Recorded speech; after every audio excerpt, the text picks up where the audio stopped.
Ostman, Chair of the Orleans Planning Board. I'm joined today by our Vice Chair, Debbie Oakes, our Clerk, Mariah Lestage, Mary Wright, Lynn Eichholt on Zoom, Peter Polimas is with us here, and also with us today is George Meservey, Director of Planning and Development, and Karen Sharpless, our Administrative Assistant. We may be joined by Elizabeth Jenkins, our Assistant Planner, a little bit later on in the meeting. First order of business is public comment. I don't see anyone for public comment in the room. Do we have anyone online? No hands raised. Okay, thank you so much. John, I would just like to add one thing, though, as public comment, is to remind everyone that the town of Orleans is still in a drought. We will be, between May 1st and December 31st, all non-essential outdoor water uses are banned, except that watering ornamentals and gardens with drip irrigation, handheld hose, or watering cans may be permitted. I do have a handout which I can send everybody, but this will be in the April water bills, so we will be, you'll be getting it then. We will be doing some additional promotion of the ban, and it is because despite the snow, we are still at the lowest we have ever been since we've been looking at what the water table is at the start of the season. Wow. So despite that, we still need to be very cognizant of water conservation. So just wanted to make sure everybody knew about that. Mary, thank you very much. And also, the alert just came out. Those who are signed up for the Civic Alert system is the statement about the drought and water usage just came out last few minutes. So you should, if you're signed up for that, you should see that in your text or your email. So, Mary, thank you for that. Thank you. George, communications. You have one piece of communication from Stephen Sally, the chairman of the Architectural Review Committee. And he asked for if there was some clarification to be had on Chapter 122, the outdoor lighting bylaw, with regard to the compliance date, which is stated as, quote, within 5 years of the effective date. I did meet with the Architectural Review Committee and discuss this, among other things, last week. And I think I think they understand that a general bylaw does not have grandfathering, so-called. So within 5 years of the effective date, the bylaw was adopted in 2004. So as of 2009, all outdoor lighting in the town is subject to full compliance of the bylaw. They have occasionally noticed some businesses that did not comply, and they'll be notifying the building commissioner to follow up with that for enforcement. So I don't think there's any other action for the board to take, but they asked that you be aware of it. Thank you very much. I appreciate that. Next item on the agenda is a request for partial lot release, Monomoy Lane, Tim Klink. And George, would you like to walk us through this, please? Maybe I could just introduce it, and Tim can answer any questions you may have. This is a 4-lot subdivision that was approved in December of 2022 with 16 conditions. For those who were on the board at the time, we had a lot of interested abutters who showed up at meetings and had some concerns about the impact on their neighborhood, and some of the conditions are directly related to those things. Mr. Klink, the owner of the Coastal Companies, has requested a partial lot release. That is 2 of the 4 lots. I believe 2 of the lots have houses built on them right now. Correct. Just stepping back for those who aren't familiar, when a subdivision is approved, there are certain improvements on the property that need to be done. The road needs to be built, the drainage systems need to be put in, those kinds of things, all utilities. The applicant has an option to either put up a bond or cash money to safeguard that gets done, or they can put the project under what's called a restrictive covenant, which prevents any lots from being sold to private parties until such time as those improvements are completed. And as you might guess, most developers take that route because it is there's no direct cash that has to be put up front for that, and that's the case in this. So there is a restrictive covenant on this 4-lot subdivision. None of them have been released to be able to be lawfully sold to individual parties. And there's a request that 2 of the lots would be released now. So let me just finish up, Tim, and then you can jump in. I've been working with, since the request, working with the Water Department and with the Highway Department on outstanding items. We've been through the checklist of all the conditions in the 2022 approval.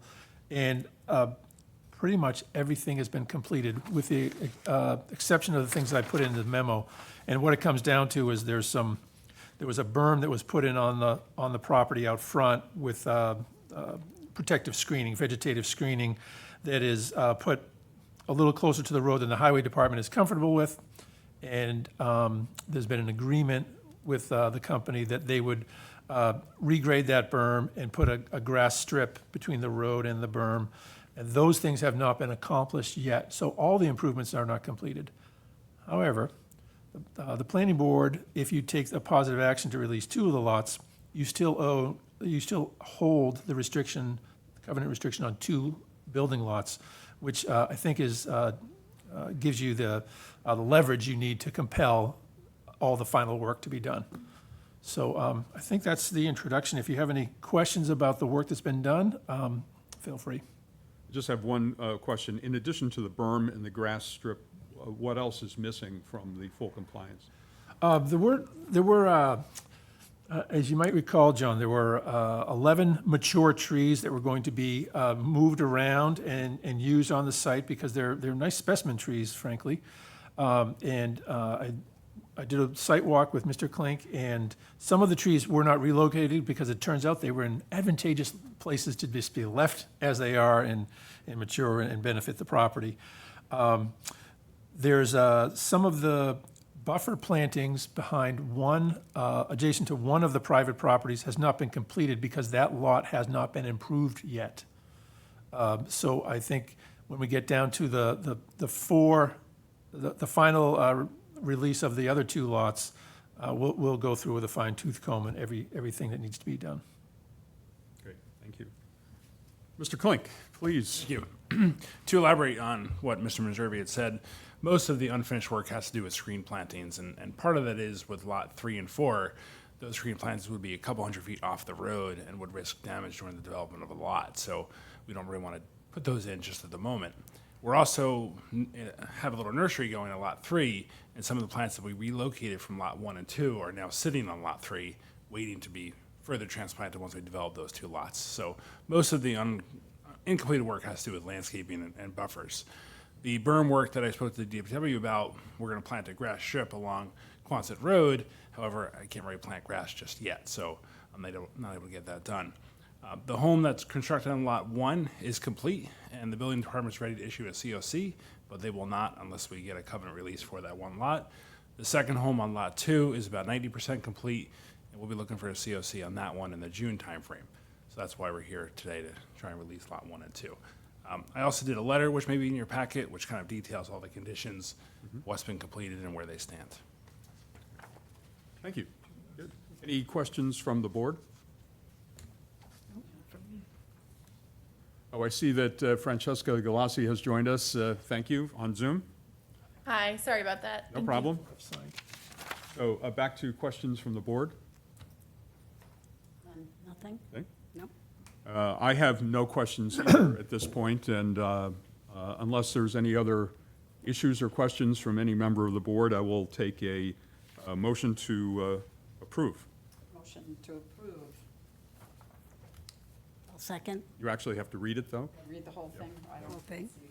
Where is that? Oh, here it is. I don't have it. Sorry. All right, Go I ahead, have it. Debbie, Have it. please. I move that the planning board authorize the chairman to sign the partial release of covenant for lots 1 and 2 as shown on the plan entitled Definitive Subdivision Plan Number 20 Quonset Road, Orleans, Massachusetts.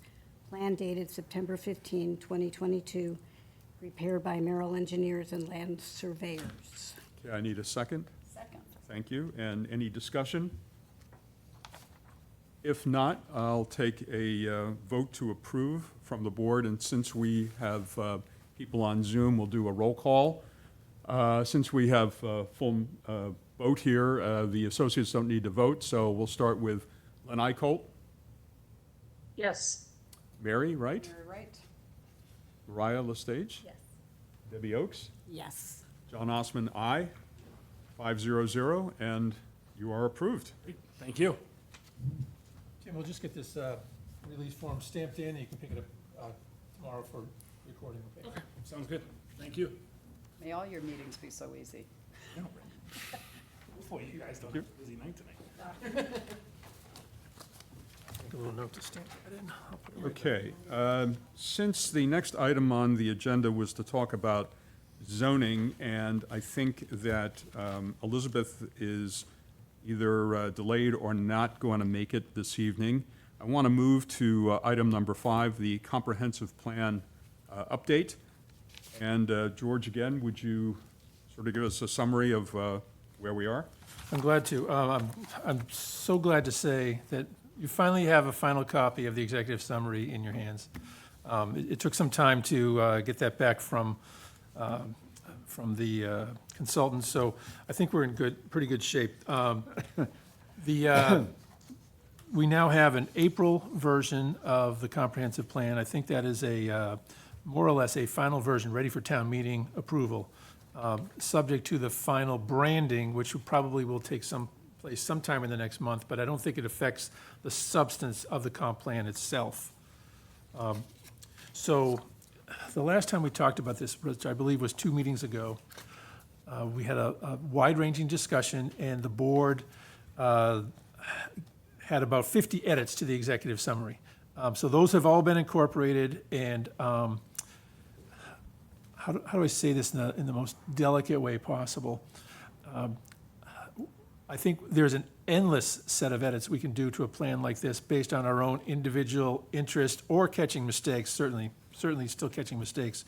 But I think if we can get to the point where each of us is 90% satisfied with the plan, noting this is a community plan for a town of 6,000 people, it appears to be, and having exhausted fully the budget allotted for the plan, I'm hoping that we are ready to move forward. I have received a couple of edits which are probably not hugely substantive in nature, but guiding, that I'm going to try to incorporate in a final version.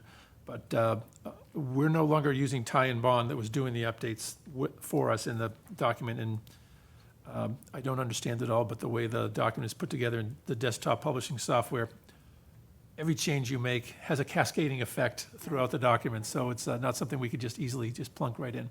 So George, just to interrupt real quick, is the nature of some of those final edits you have, are they anything that has to do with the executive summary, or are they just somewhere else in the plan? I think there were a couple. Mary, you had 1 or 2 in the executive summary, right? I did. Yep. Do we want to just talk about it and see if they're where they rise up to? Please. Page, so I'm in this document. All right, so I'm on page 7. Under land use and community character, I just thought there needed to be the word historic somewhere in there, just because of community character, that's always brought up. So if we could stick the word in there, that would be helpful. Page 8. We talk in population and demographics on recommended action. I think the thing that seemed to be missing there for me was above it, we talk about schools, but we don't ever talk about in recommended actions anywhere here the notion of we have to be continually concerned about the quality of the level of education that's being offered. That for families, that is a key piece here. So, and we don't really ever make that, and I don't think that's a big sentence. I think it needs to be in here somewhere. Housing and livability, I wasn't sure what we meant by housing stability, because, I mean, housing stability, I wasn't sure if that meant, because I think we're looking for increasing housing opportunities. We're looking for, so I was not sure what the word stability meant there. On page 9, Orleans resilient economy. I'm not sure that we've ever defined Orleans economy as resilient.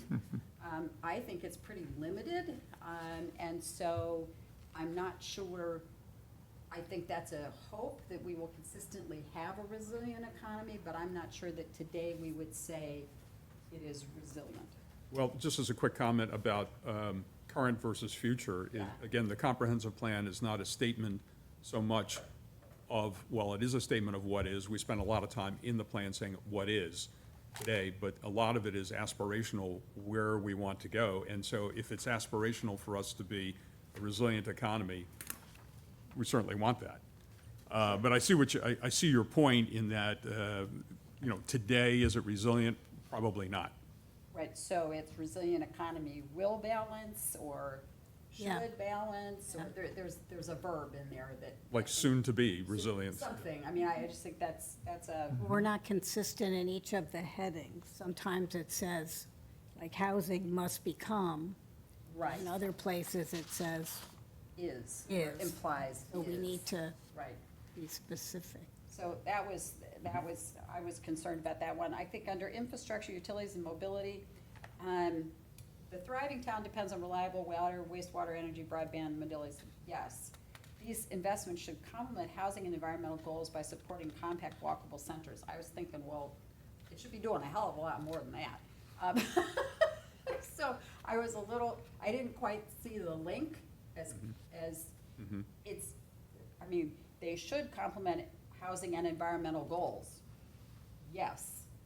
And that may also support compact, walkable centers, but I didn't see that as the only thing that was gonna do. Maybe just Um, take that out.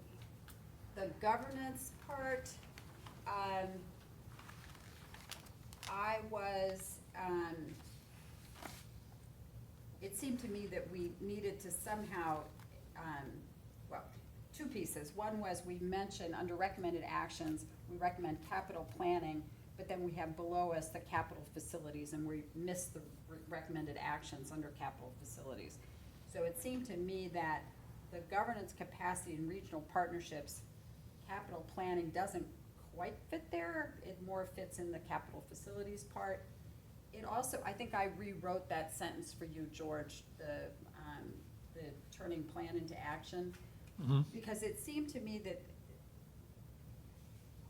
yes, it's, and I failed to bring it with me, but I think my point was there seemed to be some things here about we all of a sudden are bringing up collaborations with neighboring towns and state agencies, when the governance part was really a lot about thinking what we were doing internally. And so it seemed to me that there needed to be something about recognizing adaptive management, recognizing strong municipal work, strong municipal, town staff, increasing the engagement of town volunteers. There just seemed to be, it was going a little farther off than where I thought really we had tried to get on the governance side. So those were my, then the next page, sorry, page 12, town character needs to be bolded. You already have that one. Yeah, and I thought, and Lynn, this was sort of something that we've talked about a bunch of times, is sort of, is it limits to growth, or is it just sort of wanting to talk about growth parameters, right? The notion that we should be talking about what it is that makes it, how is it that we are, what are the realities that we have about growth? Because I think there are things that we can do to make growth possible. So to talk about as a limitation seemed to me not kind of what we were, because we're really, I think, sort of really just talking about, the infrastructure realities have to shape the town's growth strategies. So it just seemed to me that otherwise it was immediately shutting it down. No, I like that. That makes sense. As opposed to talking about just what are the realities. So those were my comments. Other comments? Thank you, Mary. Other comments to the executive summary? I have one, and it's Please, just Mariah. a silly little visual design thing. But on Page? pages 6, 7, 8, 9, I don't think we need the bullets. I think it reads weird. It looks a little weird. With the bullets? Yeah, where are the bullets? I think we can lose them. Then we'll get a little bit of breathing room. Well, the beauty in that is it doesn't affect pagination, does it? Exactly, it does not. Thank you. Other comments? Yeah. Lynn, please. Yeah, on the limits to growth, this has been my hobby horse. So I just want to second I had recommended an edit in a memo I wrote previously, titling that section requirements for growth, as opposed to limits to growth. It's sort of, we need to grow in a way, you know, that is supported by infrastructure, but let's call it limits. So that just, I'm seconding that. I really think we don't want to stress limits, because the body of it shows that we can grow by 30% while still maintaining infrastructure and not, you know, in sewered areas. So to me, it's off for what we expect should happen in the next 25 years. So let me ask you a question. Do we need that one in there at all? I think we need something about growth in the executive summary. I think we should say something like, we have the possibility for significant growth in areas that are supported by sewered infrastructure, however we want to say it. Well, I think we should say something. Yeah, and I think we're getting into the realm of different kinds of growth, because on the previous page, we talk about population growth, right? So there is a growth statement there about population, and and all growth, at least for humans, all growth is based upon population. Everything, infrastructure, everything else is all built upon how many there are of us doing whatever we're going to do. So the limits to growth thing is only, I think, originally only in there because we are relatively a small geographic area, and we're not going to get larger. We're actually getting smaller every year, as it were. But nothing is limitless. But I'm not sure that it helps us even to say this compared to everything else. So. John, do you mean it helps us to say anything about growth? No. I'm saying that we address growth, at least population growth, on page 11, right? Yep. But we talk about economic development, which is growth. We talk about housing, which is growth. We don't use the words. Town character is not involved in growth necessarily. Capital needs. We don't have a growth statement per se. I mean, under growth, you could put population and all the things that come from population. But if we wanted to expand the one about population, I would say, let's do it that way. Let's just have one on growth and then have a subset of that be population, infrastructure, and other things like that. I don't know. I think that the limits to growth one, I think some of us know what it means, but I'm not sure that it helps given the context of everything else at the moment. Peter? I like Mary's thought that limits to growth puts it in a sort of a negative connotation. Mm-hmm. But also, physical, environmental, and infrastructure constraints. How about physical, environmental, and infrastructure operating boundaries, or some other? It's similarly, constraints and limits to growth, to me, is like, okay. Why don't we just call it, instead of limits of growth, we call it growth. We say physical, environmental, and infrastructure opportunities must shape the town's growth strategy. Absolutely. Yeah, I like that. Yeah, I like that. Yeah, and solve it that way. No pagination problems Yep. either. Okay. Lynn, do you have other comments? The, somewhere, and I don't have a copy right in front of me, but is the growth management policy still up front in the summary, or it's only in the body? It's only in the body. That was all taken out. Remember when we took I all thought that so. out? We Okay. stripped all that out of the executive summary Yep, okay. at our meeting a couple of meetings Okay. ago, yes. Yep, okay. I mean, yeah, so it's in the body, and we're not making comments on the body. That's fine. Right. Okay. Other comments on the executive summary at this point? I just have a question. It's kind of more similarly related to Mariah's comment about the formatting, which is just on those same pages she pointed out. There's still a lot of white space. And I remember, I don't know, is that something that will be filled in with the design, like the branding that George is talking about? I don't know, I mean, maybe realistically, there's nothing that can be done about it I then, don't have but a- online, it's, I don't have a definitive answer for you, but that is the intent, and there's some opportunity in here because there are those spaces that we can do Yeah. things that make sense. okay, okay. I will say that there's I think a presentation difference between looking at it online and looking at it in full layout, because then Yeah. you don't get the bleed of the artwork across. Right. There is a way online, just as a clarification, there is a way to go to two-page, isn't there? When you open up the PDF on the online version, there's a little opportunity to go to a button, you click, go to two-page mode, and then skip the cover page, and then everything lines up. And those two things are right in the center of the page when you open up the PDF. Got it. Okay. Yep. There it is. Good. I want to move off the executive summary if we're done with our comments about that. I think, George, you already covered the status of the final product, that it's out of time bond. Tonight, it'll essentially be out of our hands, and really in the branding process they have to go through with the final edits, right? Let's talk about promotion of the comprehensive plan leading to town meeting. I have, and clarify this for me, George, if you could, but I understand what we have in store here is tomorrow there's a town meeting article workshop, which will involve the comprehensive plan. That's from 3 to 5 p.m. Here at Town Hall. Also, on April 30th from 5 to 7, I think it's at Lower Cape TV, is the Orleans Citizens Forum on the town meeting prep. No, It's the annual thing, and I think that we're going to be there, no, or not? Okay, you can clarify that for me. nope.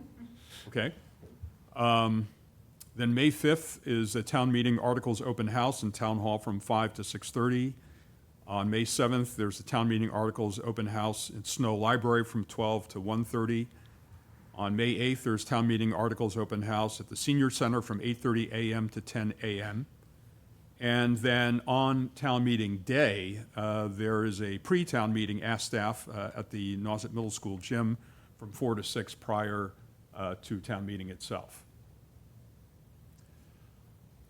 Yes, so there are 7 different outreach and educational opportunities. And John, those presentations that are being done tomorrow for the select board will all be captured and made available to anybody who wants to view them ahead of time. And town staff are available to answer any question anyone has about a town warrant article at any time. I mean, we're trying to make people as informed as we can. But, you have kudos to the town manager's office for coordinating the outreach, so it's not based on who's the most motivated to get their article passed, but everything gets put out in a way that people can become informed in the articles that are most dear to them. Thank you. Any other questions or comments about promotion of the comp plan prior to town meeting? Well, Debbie, Just want please. to clarify I mean, the way I was thinking about it is like we've now made our comments, we've got the basic final version that in terms of its content, that's going to go to town meeting, and now we're passing it off to town to present it as part of the warrant, so we don't really need to do any more public hearings or separate meetings or presentations on the comp plan, separate from what questions people might raise in general, looking at the warrant. And does that sound right to everybody else? Like, okay.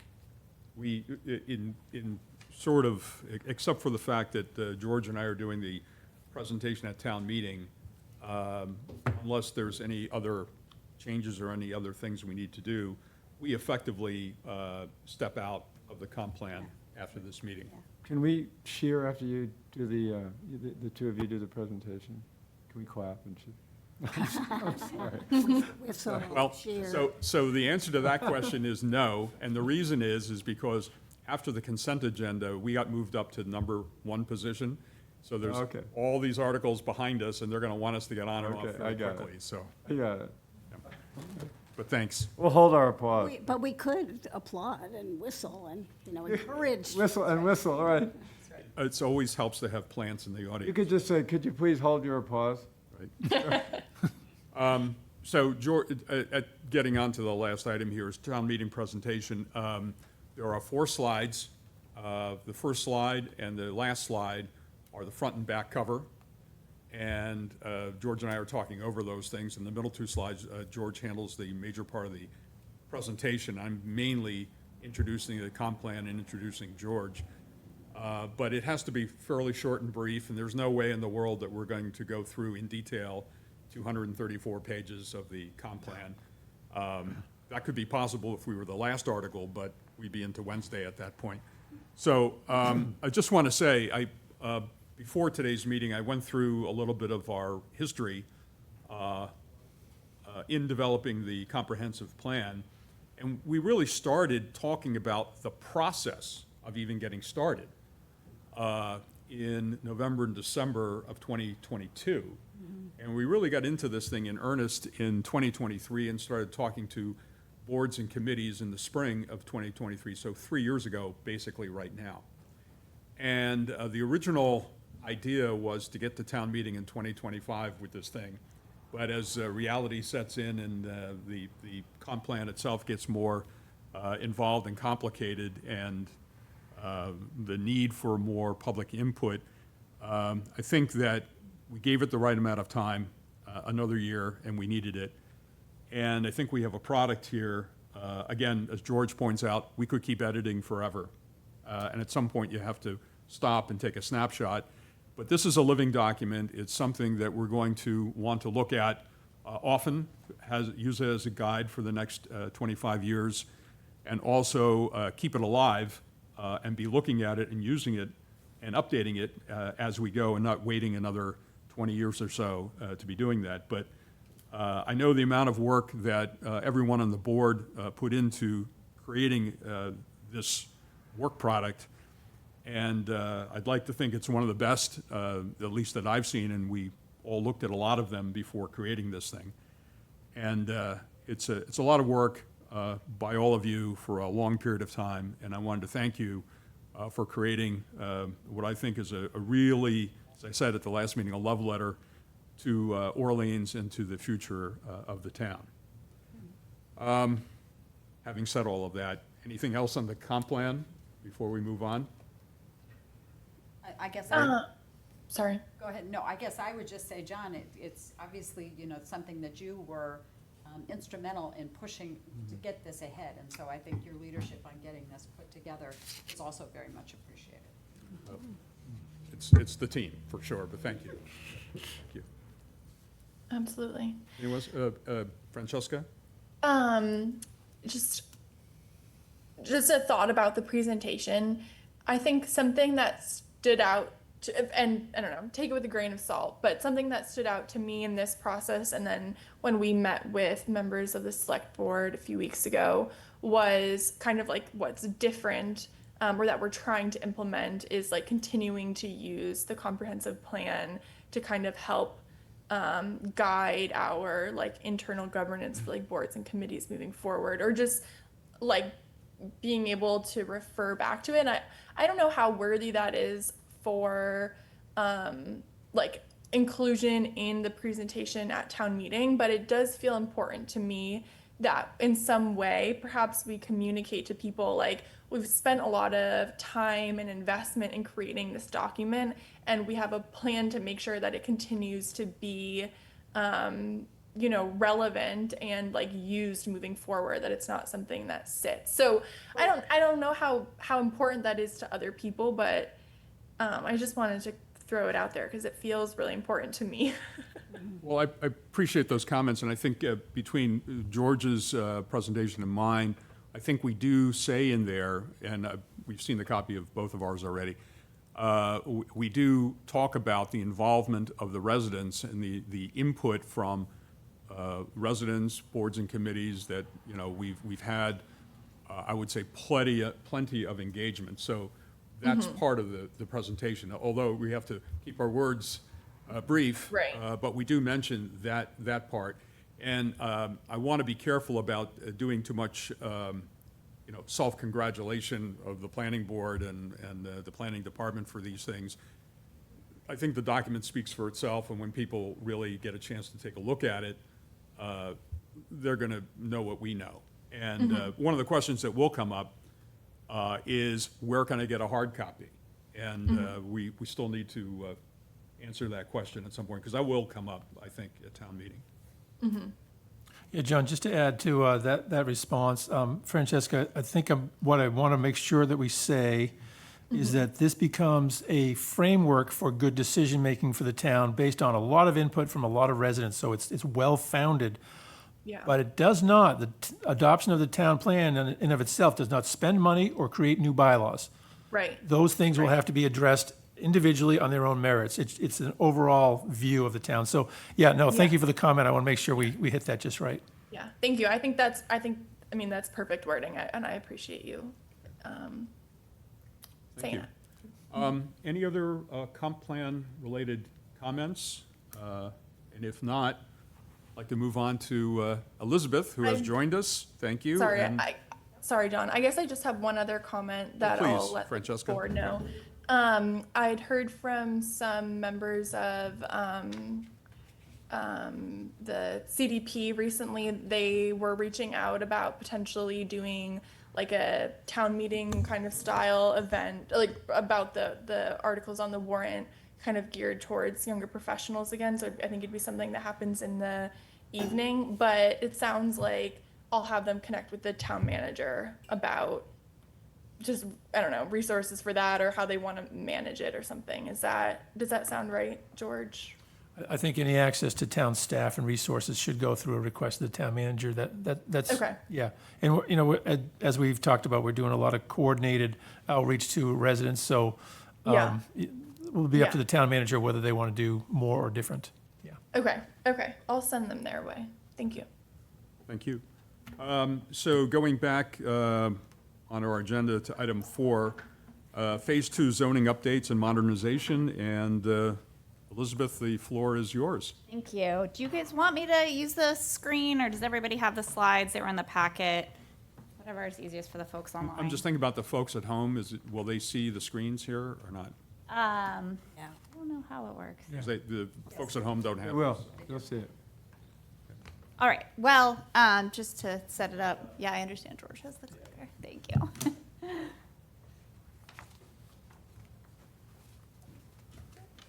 How do I get you to see what I see? Let's see.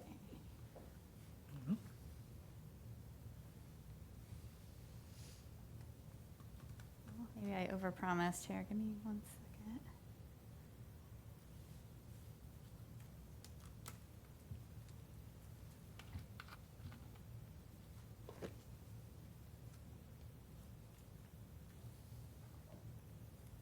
Now I can't even see my mouse.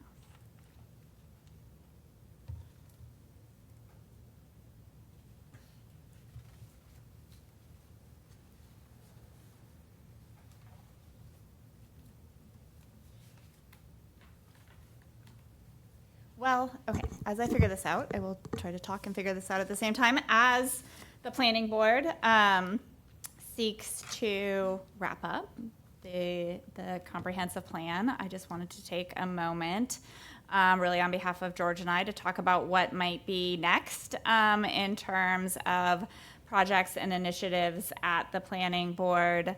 Obviously wrapped up a major effort last fall, both to reform some of the housing provisions that were in our code in a very big way, as well as do a comprehensive reorganization of our zoning bylaw. So I don't know if I've been here, but the overlay district was approved by the Attorney General, and we're working on these other projects we've talked about to start to promote this and show property owners in downtown how it can be used.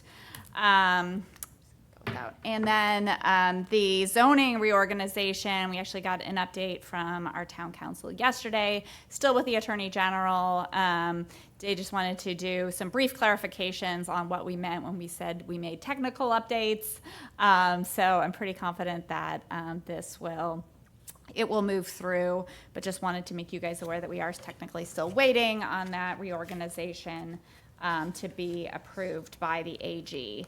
But when we talked about zoning modernization, at least towards the end, we always talked about this as a multiple phase project. The first phase, again, just being that sort of reorganization, clarity, ease of use, internal consistency. And now I think we want to have the next conversation about what's the next step in this process. So George and I went through and we identified 5 different categories of changes that we could focus on going forward to the zoning.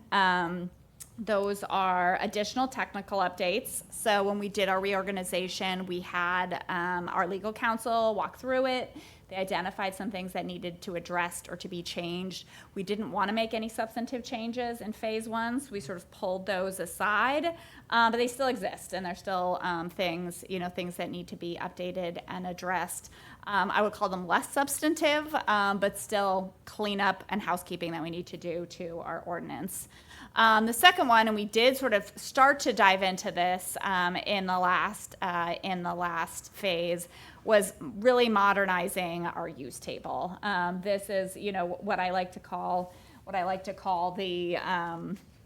the cobbler yarn store TV repair issue, the idea that we haven't looked at this table of uses for a long time, and really thinking about how we bring this table into the 21st century and have it reflect both for the purposes of economic development and promoting business, but also from ease of administration and enforcement by our building commissioner, how we bring this into today's era. And probably look at the parking table alongside of that, because those two things are linked together. So really thinking about how we do modernization focused on those 2 chapters of our code, our use table and our parking table, and probably the definitions that are associated with those uses as well. So it's a heavy lift. I know it's something that the town has talked about before, but still has not gotten to the point where we've sought to make change on that. But I definitely think it's a worthy initiative and a goal, something we should be talking about in the future going forward. So technical updates, modernization. Again, also on those off-street parking regulations, there's some just obsolete provisions in there, and also thinking about what, we put some really great standards into our parking regulations when we did the downtown housing overlay district. Which of those might we want to fold down into our base code to make sure that we're doing things like properly regulating driveway access and loading, and some of those things that might be missing in our off-street parking regulations. So the next category we labeled as sort of effectiveness, intent, and purpose. Taking a look at our code as in sort of that 10,000 foot level, and saying, when we look at some of these provisions, is the intended result being achieved? Is the intent still relevant in today's world? Is our purpose aligned with today's goals of what we're trying to achieve? And so I know our own planning board brought up a provision regarding building separation that was in our code that was causing some trouble. We have some provisions that are very restrictive on the building of hotels and motels. I think from an economic development perspective, that's something we might want to see and encourage rather than so tightly regulate. So doing a review across the board of our code and making sure that the things that we are regulating in a way that in fact meets today's intent and purpose. The other thing that happened when we started talking about amending our ordinance is we got a lot of feedback on provisions of the bylaw that were not working well for those who administer it. So trying to find ways that we can improve clarity and administration of our zoning bylaw. I know I sat down with the leadership of the Zoning Board of Appeals.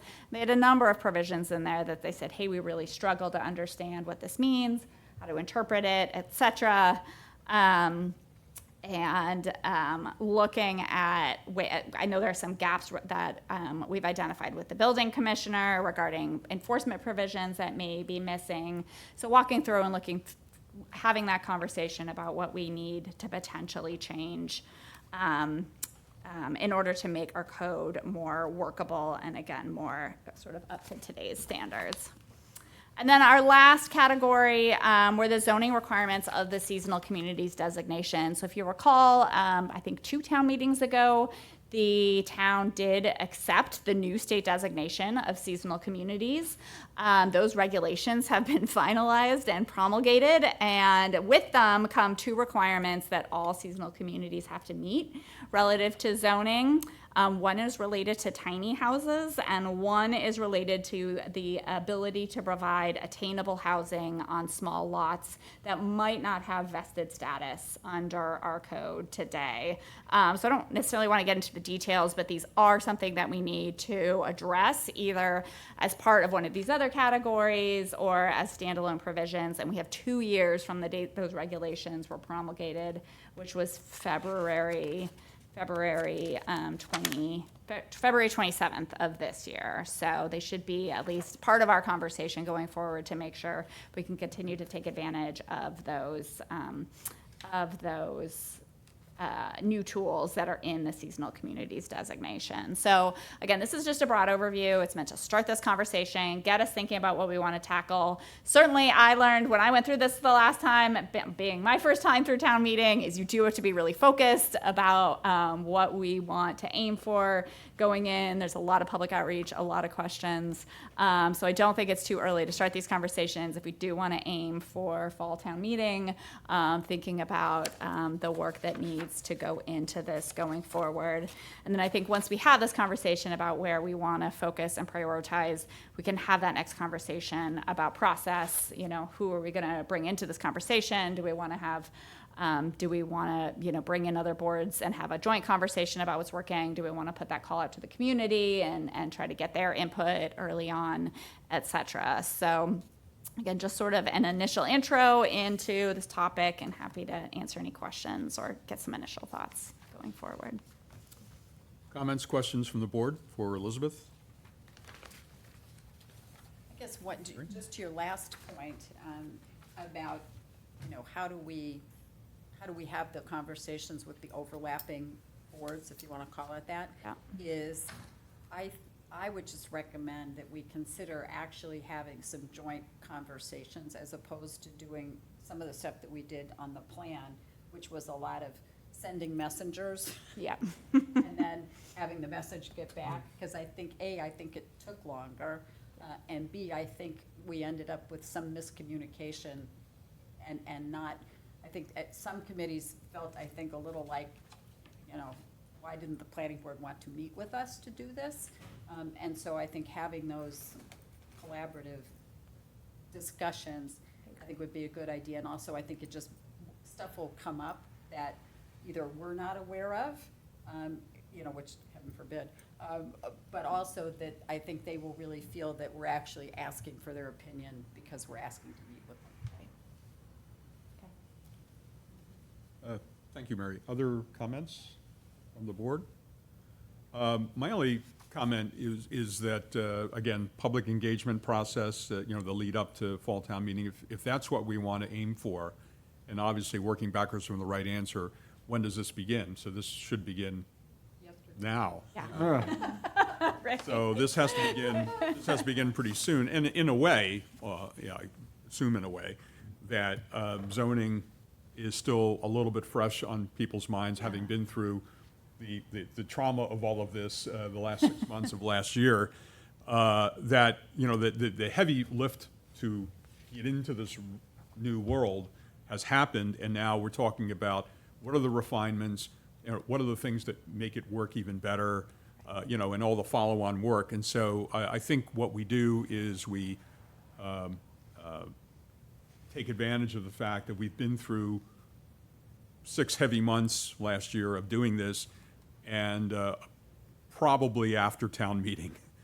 Beforehand is a little difficult, but after town meeting, when the focus is now a little clearer, is starting to get into it. And the summer is tough, and we know that, but the earlier, probably the better. Okay. Sure. Yeah, and just, as we're having this conversation, and sort of playing that out in my head, I can sort of see,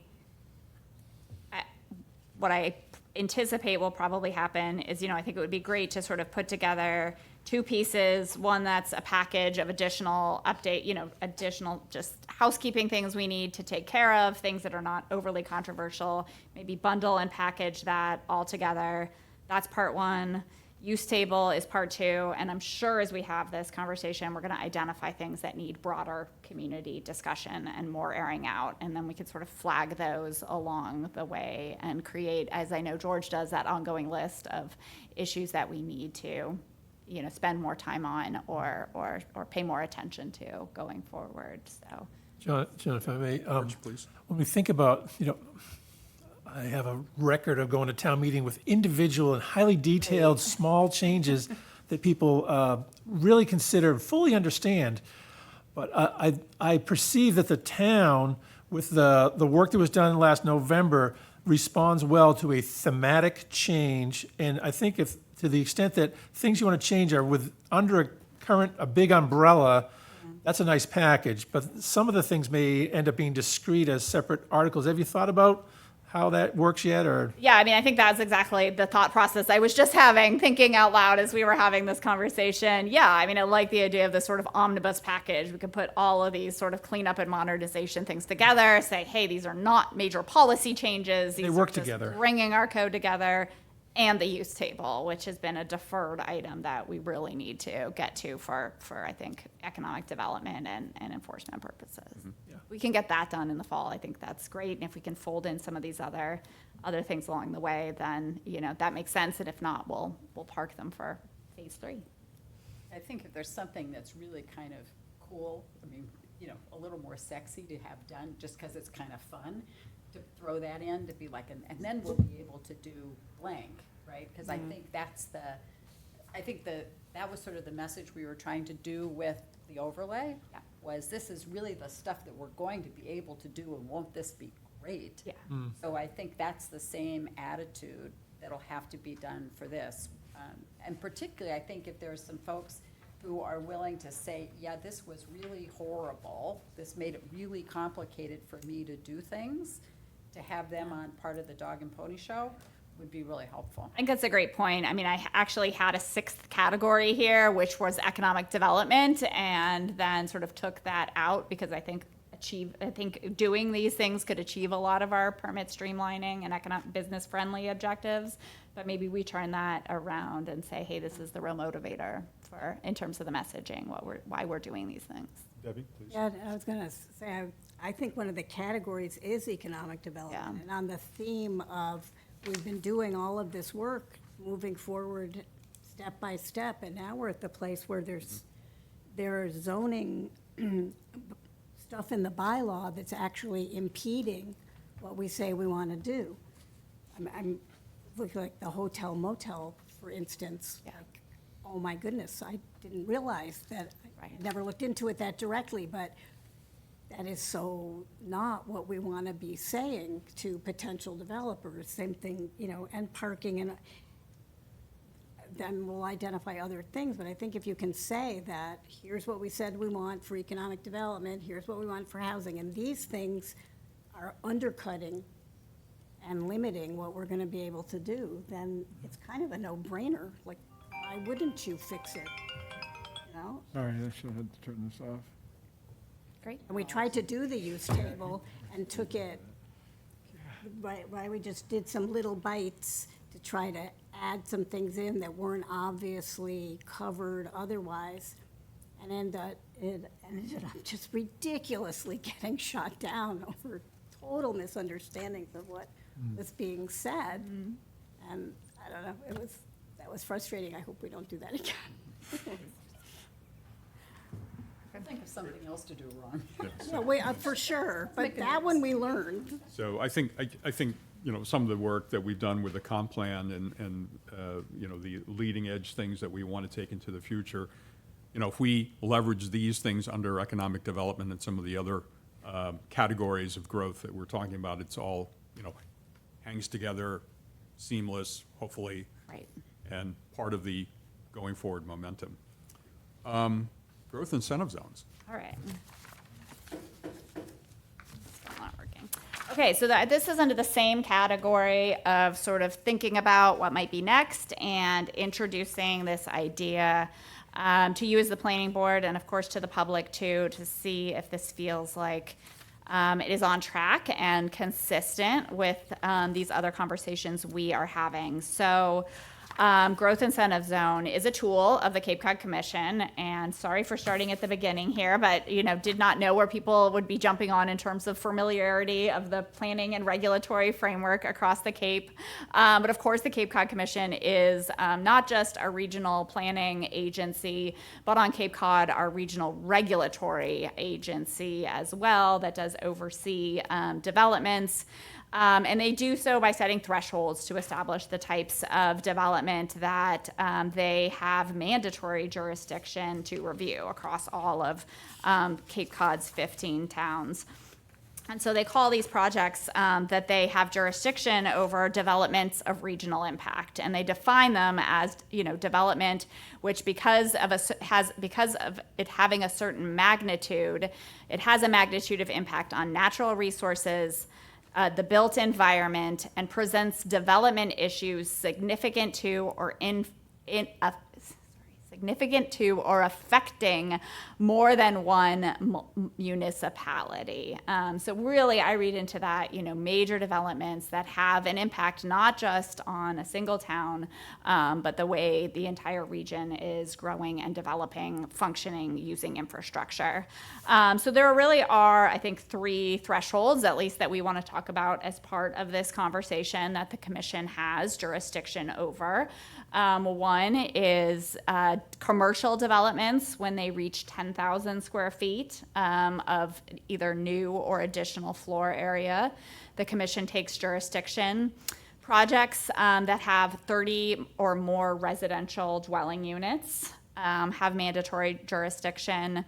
And mixed-use projects that have 20,000 square feet or more, and that includes the commercial area and the residential area as part of the development. Now, the Cape Cod Commission reviews a lot of things all across the board, from your cell phone towers to things that have MEPA review, but I think these are the ones that are relevant to our conversation today.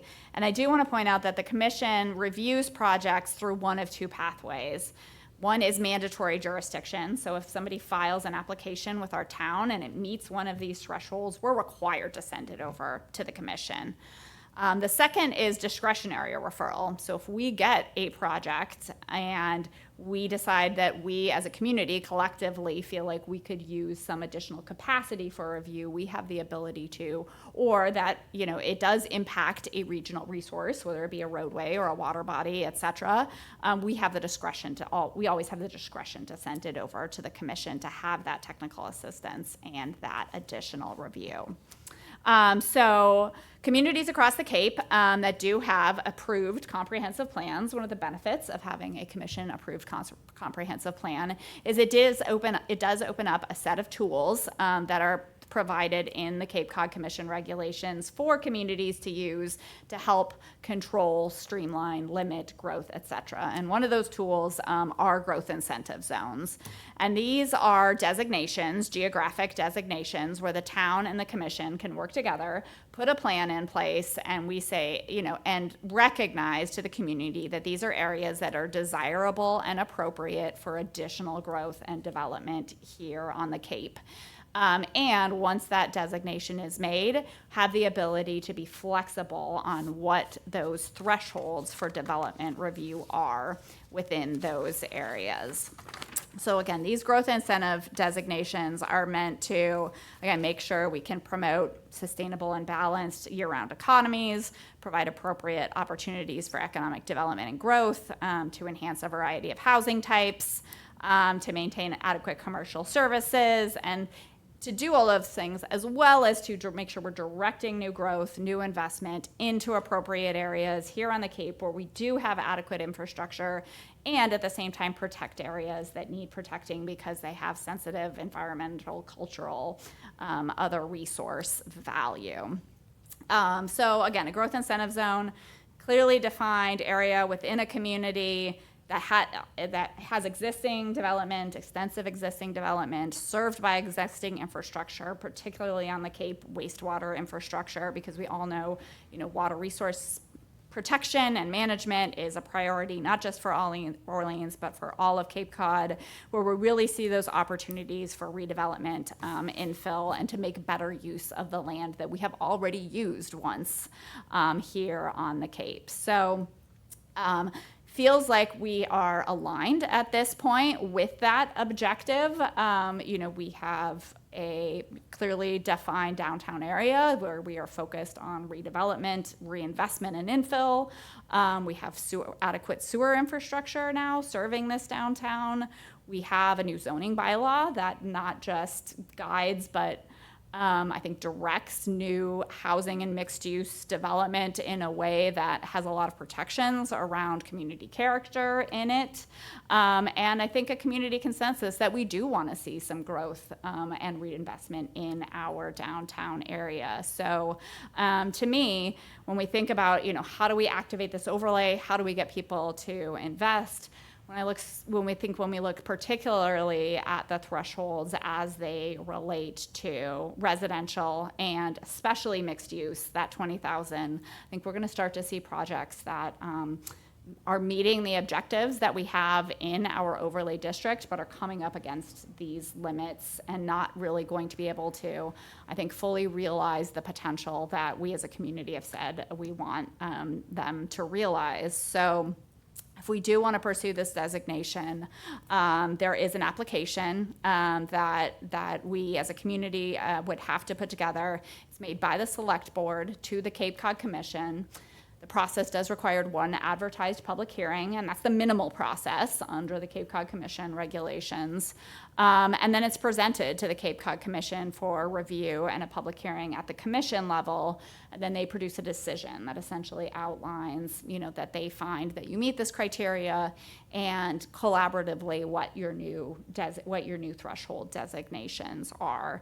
And the application process can be quite extensive. It has to have a map. You have to inventory all of the assets that you have within your area. You have to show that you have bylaws and regulations in place to control growth or oversee growth and investment. And then they ask for sort of an ongoing conversation, that you have performance measures in place. Are you achieving as a community what you set out to do when you said you wanted this designation? So it's an ongoing, much like a comprehensive plan has an annual reporting requirement and then a 5-year sort of a larger check-in. So when we look at consistency with our own plans and objectives, certainly our economic development plan, our comprehensive plan does seem to align with using this tool in a strategic way in downtown Orleans. And again, I think regardless of where we put this in the conversation, I think it's important for you guys to realize that we have this tool, and Orleans is one of the places on the Cape where I think it could be could help us meet our community objectives relative to housing and economic development. So just to clarify, so I understand it, is that if we were to apply and get this economic development zone for, let's say, the overlay district per se, then any sort of project that would normally trigger a commission review would be relieved of having to deal with the commission review because they're already in a zone that is being created by us, approved by them, and we can just go on our merry way. Yes. In general, yes. I will say, we as a community can put whatever limitations and safeguards on that conversation we want to, but in general, that's the idea. See, please, Peter. I think I mentioned this a number of months ago when we were talking about the comprehensive plan and the overlay district. I believe this is a critical ingredient in making it successful, because otherwise, you mentioned the 20,000 square feet of mixed use, 10,000 square foot of commercial. I mean, that's a killer. So I think it's great, and I think the sooner that we can get it done, the better. The more likely we are to meet the objectives that the overlay district allowed to happen? Just from my experience with the commission. Yeah, and I think it's important to talk about sort of the pros and cons of commission review as part of this conversation.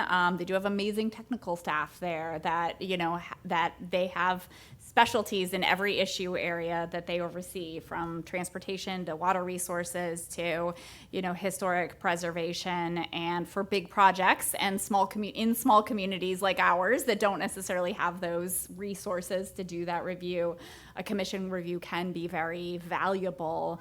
But at the same time, it is a significant cost and time for projects. And, if we are looking at projects, particularly, again, I think in these mixed use and housing categories, and saying, these are not meeting this threshold of having, substantial impact that are going to change, the way the Lower Cape operates, then again, what is the intent and purpose of sending these projects to the commission? And that's why we go through this process and have these conversations. I almost like to think about it as a, as a pre-permitting process. Do we have, as a community, what's in place to check all these boxes? So when a project comes in, we can say, we know there's adequate sewer, we know there's adequate water, we know we have adequate transportation capacity, we know we have design guidelines that are going to make this work.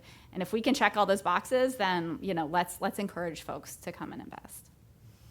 So just as a process question here is that, and I think you and I discussed this the other day, is that this is not as much a planning board effort as it is a planning department effort through the select board to make the application, and have the select board, through them, contact the commission and do the application that way. So do we need our own public hearings here to talk about this, or is this just an effort we can do internally?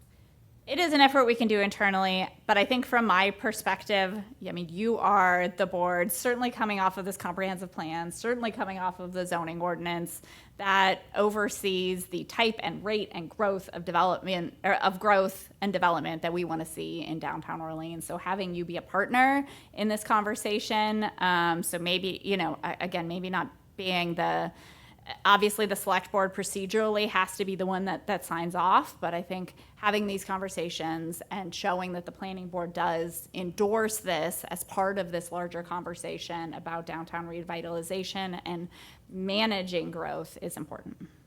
Great, excellent. And any questions from the board, comments?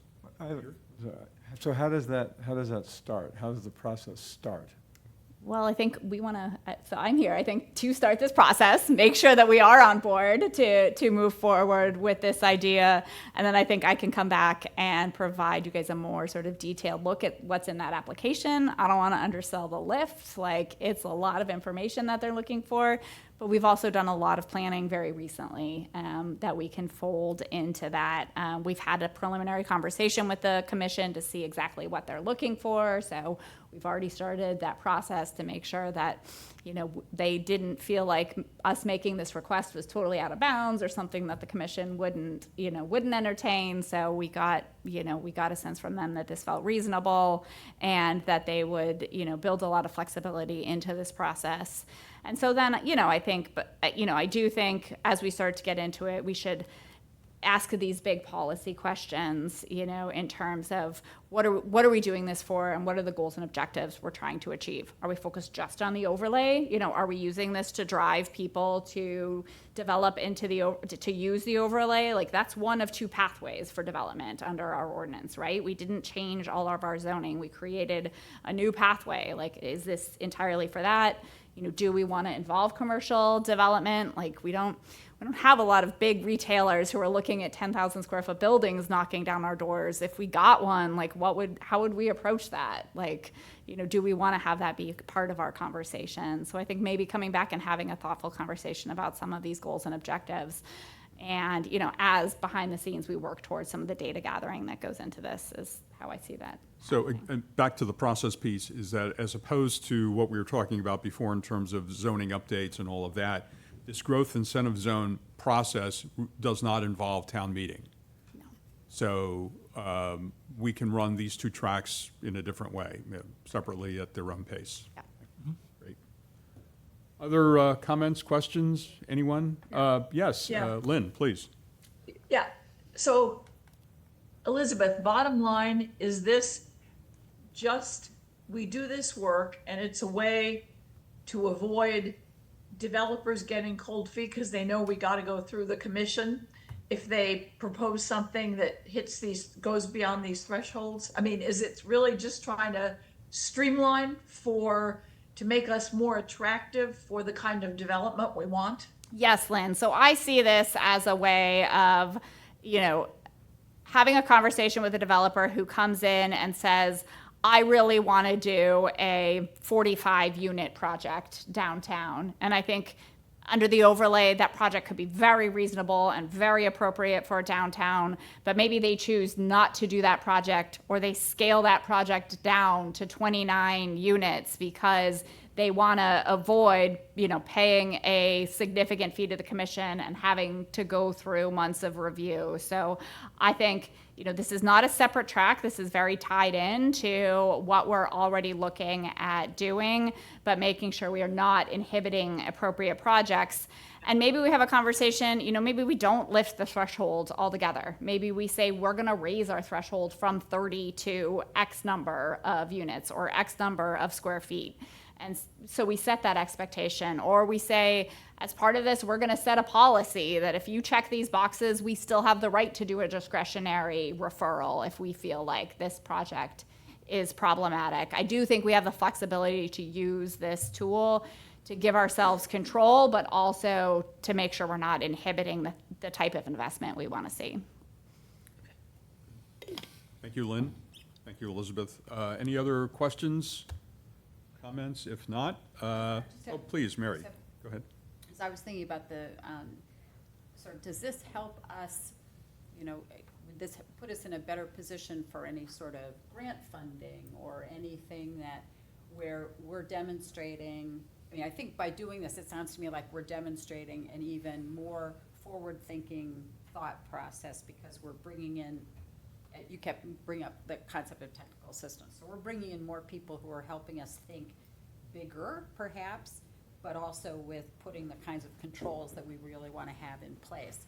So I guess I'm wondering, does that help us with anything, with any kind of extra, state funding or something that looks to places that are doing more planning rather than less? So I'll say yes or no. I don't think this checks any specific box, because this does happen under the Cape Cod Commission Act, which applies exclusively to the Cape. But at the same time, having filled out many of those grant applications through the Executive Office of Housing and Livable Communities, they really want to make sure that you as a community are committing to the type of investment and have a vision, have a plan. And the more of these boxes that you can check when you fill out those applications and say, we have a community have endorsed this and we do want to see this going forward, it shows that commitment on the state level and can be very helpful, that you have that local commitment to permit streamlining as well. Thank you. Elizabeth, if there's nothing else at this point, thank you very much. Thank you. Thank you for your time. Presentations, and more to come, for sure. Next item on our agenda is the approval of the planning board minutes from our meeting of March 24th. And I will take a motion to approve. So moved. Mary, thank you. I need a second. I'll second. Thank you, Debbie. If no discussion, I'll take a vote to approve, and we're going to do a roll call because we're on Zoom here. Lynn? Yes. Thank you. Mary? Hi, Mary Wright. Thank you. Mariah? Yes. Debbie? Aye. John Osmond, aye. They're approved. Thank you for that. Could I ask one question? Peter, please. Do we need to vote? Do we like Elizabeth to continue this process? Of starting the process for going to the Cape Cod Commission? I think my opinion would be is that let's let her go, and when we get to the point where there's a decision or deliberation, Okay, so- then there's a vote that would come Yeah, up. okay, so you are going to go? we'll go. It sounds like yeah. nobody here was like, don't do this. It sounds crazy. By So consensus. what is this? What are We're you not- talking about? No, because there's still, data gathering, we're in I a get it. data gathering phase, and we want to know more before we're going to get to the point where there's going to be more of a formal, like, Right. okay, now we give this to the select board and they No, I go. get it, I just wanted to make, because I I appreciate think it. this is so critical. We'll get going. Pass the laugh test. Yes.